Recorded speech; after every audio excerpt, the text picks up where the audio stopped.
Merry Christmas, everyone.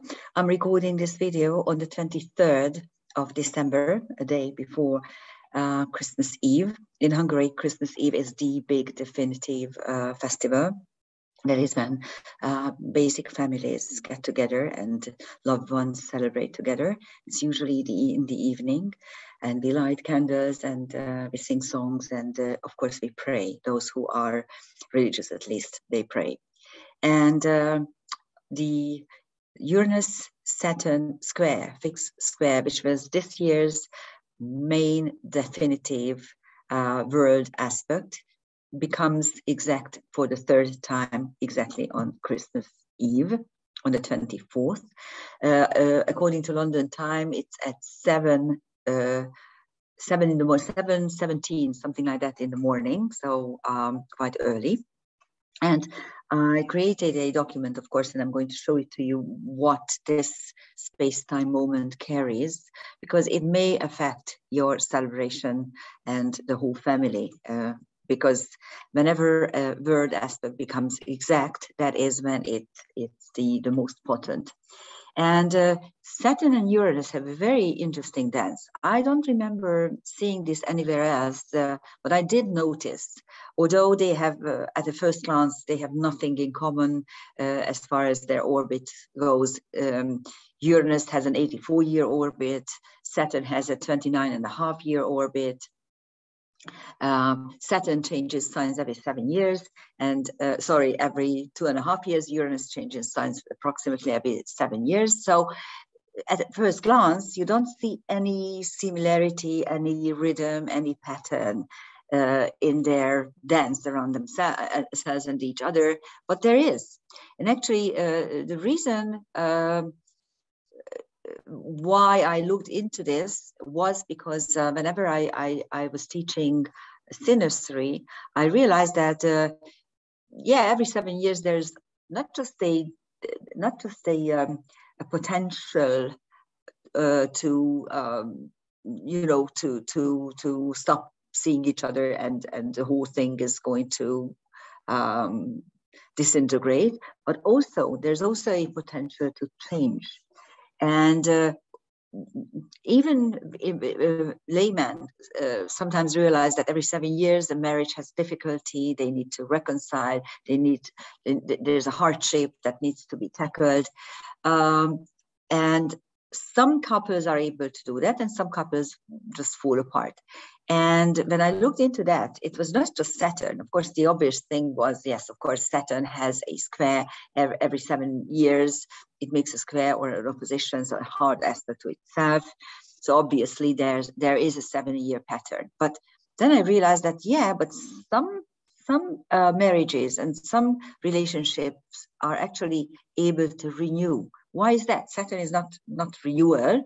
And then I realized that Uranus is making a sign change every 7 years. So actually, it also has a so-called, what do we call it? It's not generational aspect. It's actually life path aspect. You know, whenever a planet is making an aspect to itself, to its natal position, then it's, of course, usually a cycle, or there's a change in the cycle, or there's an important moment in a cycle. And these two planets coincide in the 7-year dance, so to speak. And of course, Saturn tries to rigidify, to solidify everything it touches, and it fills everything with burdens and baggages and problems and learning issues. Why Uranus is bringing chaos and anarchy, but at the same time renewal and freedom as well. So they are very important in our everyday life, in our long-term cycles as well. And whenever they make an aspect to each other, Uranus-Saturn aspects are always about earthquakes. Everything is trying to fall apart. Everything seems to be in total catastrophe.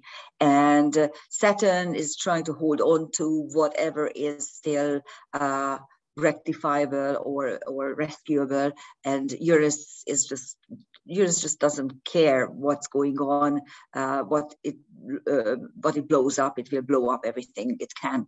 So it's not an easy aspect. It's a very disruptive aspect. If you look at how the world is going on this year, it is actually a very how shall I put it?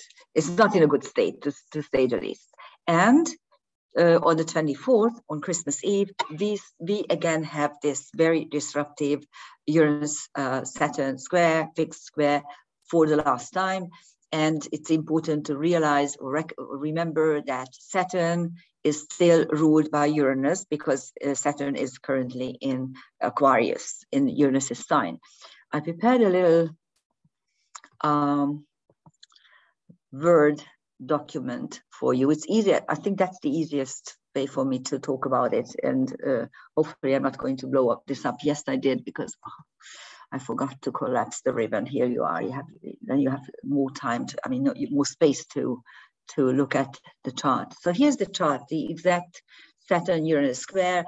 Yes, it's at 7:17 a.m. London on December the 24th. And if you take a look at this chart, you can see quite a few squares in it. Actually, this looks like a ground cross, but it's not exactly a ground cross, because it's kind of crooked, it's lame. So I didn't actually I'm not going to take this apart, because if you take a look at the degrees, Jupiter is still at the end of Aquarius, and the moon, yes, opposite it, is at the end of Leo, but then the nodal axis is at the beginning of Sagittarius and Gemini. So energetically, it's not a T-square. That's why I'm not really dealing with it. What we should actually look at is a couple of things which I highlighted for you on the second page. So here it is. And these are the highlights of the London chart. Vesta is rising. What does it say? Take a good moment and consider what is really important in your life. Whenever a person has a Vesta ascendant conjunction, that person has real tunnel vision, just sees nothing but himself or herself, nothing else, just that. And it could be a person with, for instance, with a higher IQ, with a big determinedness to succeed. That person can be very, very successful as a researcher, as a scientist, because he or she will only pay attention to what is necessary, what is relevant. If that is not the case, and it's just an average person, that person could become very narrow-minded, unable to see others, unable to consider others. In a mundane chart, Vesta simply shows us that we need to focus on our own pathway, on the chosen pathway, on the situation where we are in, on anything that is in our immediate surrounding, so to speak. Sun is rising, and also Juno-Mercury conjunction. And Juno-Mercury, which was there in the winter solstice chart already, indicates that there's a chance to stay together with your spouse, with your partner, if you consider talking about everything, if you are willing to negotiate, if you are willing to converse with each other. There's also a triple conjunction. Retrograde Venus is still very, very, very, there's an exact conjunction with Pluto. The lustre is still there. So it's a very tight triple conjunction. And retrograde Venus is really, really very slow at the moment. Otherwise, it's much faster than Mercury, than Pluto. It takes about usually 8 months for its orbit, while Pluto has a 250-year orbit, and still in these upcoming days they are moving together, and they have been moving together because Venus has just turned, and she is really very, very slow. So what does this triple conjunction mean? Well, mainly Pluto-Venus is the emotional black hole, according to Judy Hall. And at the same time, it's also a success aspect, because you can transform whatever is necessary to be able to create true harmony, true resources, true financial stability. And Astrea, the karma breaker, can help you break old embedded karmic issues and bad habits and whatnot. Whatever needs to be broken will be broken and will be transformed. That's what this triple conjunction suggests. The other triple conjunction is still also very, very tight. These three things are moving backwards. Of course, the nodal axis does this by nature. Ceres and Sedna are retrograde, so everything is moving backwards. And the Sedna Ceres conjunction is about rearranging anything that is non-working, non-functioning in your family life, in your nurturing principles, in how you treat your immediate family and your loved ones. And the North Node there suggests that this needs to be done for long-term destiny choices. And actually, whatever you do now, what rearrangements you achieve will be very important for the upcoming year and a half or so. And then in the London chart, you have Aries on the IC. And you see the Pluto Aries square is separating already because Pluto moves forward and Aries moves backward. And the exact square was about 6 weeks ago. I think that was the last exact square between the two. And now they are moving apart, but it's still there. And it is there in the London chart. So that is kind of suggesting that there will be some disruption in the home. You need to watch out because there will be outward circumstances that are able to alter your family life quite drastically. So it's not a nice placement for a holiday, a family holiday. Here are the transcendental celestial objects for the exact moment. On the ascendant Vesta, there is Sisyphus. Pay attention to details. Be willing to do hard work, even if it looks futile.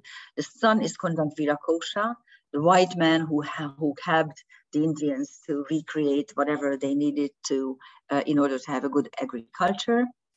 And Rugbat and Vega are on the Mercury-Juno conjunction, also Helio. Rugbat and Vega are on the same astrological degree, but they are very, very far away from each other because Rugbat is the alpha star for Sagittarius, and it denotes steadiness, strength, determination, willingness to work hard and to achieve success. And Vega is one of the shaman stars in the constellation Lyra.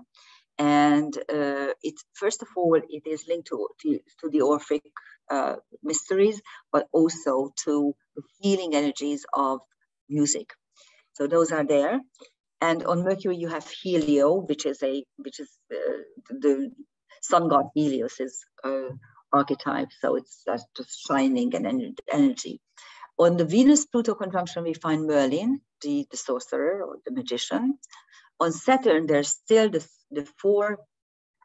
same four celestial objects we had on the winter solstice, so it's the exact same thing. We have a muse, Dahlia, a muse for theater. Cybele and Ishtar are two very strong, independent goddesses, and Hatshepsut was the first and only documented pharaoh, female pharaoh in Egyptian history. So here you have four very strong, determined, and talented feminine figures on Saturn. On Neptune, you have Moira and Memoria. Moira is, of course, the fates, so the goddesses of destiny. And Memoria suggests that you should remember whatever is in your destiny. Chiron is conjunct Harmonia. This could mean two things. Chiron describes the nature of our karmic wounds, and conjunct Harmonia means that our harmony will become wounded. It has been there, this conjunction has been there for quite a few days, and it will be there for quite a few days. So it's important to watch out for that. But Chiron also gives a potential to heal. So what we could do actually is it could show us how to heal. So that's it's not just the bad stuff, so actually the good stuff as well.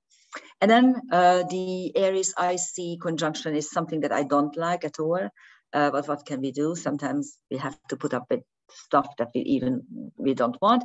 And then finally, not just Atlas, but Archeon is also on the North Node. The whole Pleiades constellation, which is the tiniest of the constellations, is the creator goddess home.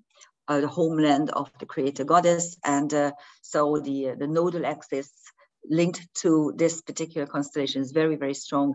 It means that your destiny is somehow linked to the goddess energy at this moment in time. And then the moon is on Regulus, which is the alpha star of Leo. A whole constellation Leo is linked to sovereignty, rulership, kings, monarchs. And especially Regulus, which is the heart of the lion, the heart of the celestial lion, the alpha star, is always the most important in any constellation. And in this case, Regulus is linked to the moon, so either to your soul, or if we consider this in a mundane perspective, then to the people. And then on the MC, you have Astronomia and Pan. Astronomia is one of the muses, so again, it's celestial governing. Pan means two things. Pan is the little goat-like creature in the woods that is constantly chasing nymphs, and but it also means everything, universal. So it is linked. It's very interesting. It's linked to panic. The word panic comes from the name Pan, and panic is like a visceral, deep fear, a fright, but at the same time, it consists of everything. So it also describes our awe of things, of the universe. And then there are two stars on the midheaven, Spica or Spica. I never know how to pronounce it. Some say Spica, some say Spica. It's the alpha star of Virgo, the celestial virgin, and it's the weed giving, the nurturing hand of the celestial virgin. And Arcturus is a fifth dimensional star. It's Alpha Boots, and it is linked to healing, child abuse, healing experiences, really bad, scary experiences that are linked to children. So that those are on the midheaven in the London chart. And then what do we have here? Okay, we have Archimedes and Hypatia on the south node. Archimedes, I know you're probably familiar with. He's the guy who started to scream Eureka, and he dashed around naked in Athens when he discovered something important. So it is the energy of discovery, of some important discovery in your life. And Hypatia was the last librarian of the Alexandrian library that was burned down to the ground, and she was murdered. It was in 436, I believe, if I remember correctly. And then on Mars, you have two strong characters, two strong heroes. Heracles, which is the par excellence hero, okay, Zeus's wonder child that he created for 3 days. And Horemheb was the pharaoh who came after Tutankhamun. And actually, he was born a slave. Then he got elevated to he became the general of the Egyptian army. And after Tutankhamun's death, he became pharaoh. So it's the rise to the top. It symbolizes the rise to the top, either through ruthless energy or power grab, but at the same time of high qualities. So those are on Mars. So if you look at this chart with the transcendental celestial objects, both the feminine and the masculine are very, very powerful. The masculine has a heroic edge, and the feminine has a goddess edge in this particular space-time. And then I only highlighted one T-square, a cardinal T-square. Okay, let me show it to you. It's the MCIC for the London chart, and it has the Pluto, retrograde Venus, and the Australia triple conjunction at its apex. It's a cardinal T-square, and it suggests that yes, you will have some misunderstandings, some disruption in the home, but you can transform them through love, also through reflection. Because retrograde planets always allow us the potential to reflect. And Australia, the karma breaker, you can actually break old embedded ugly karma on the 24th at Christmas Eve.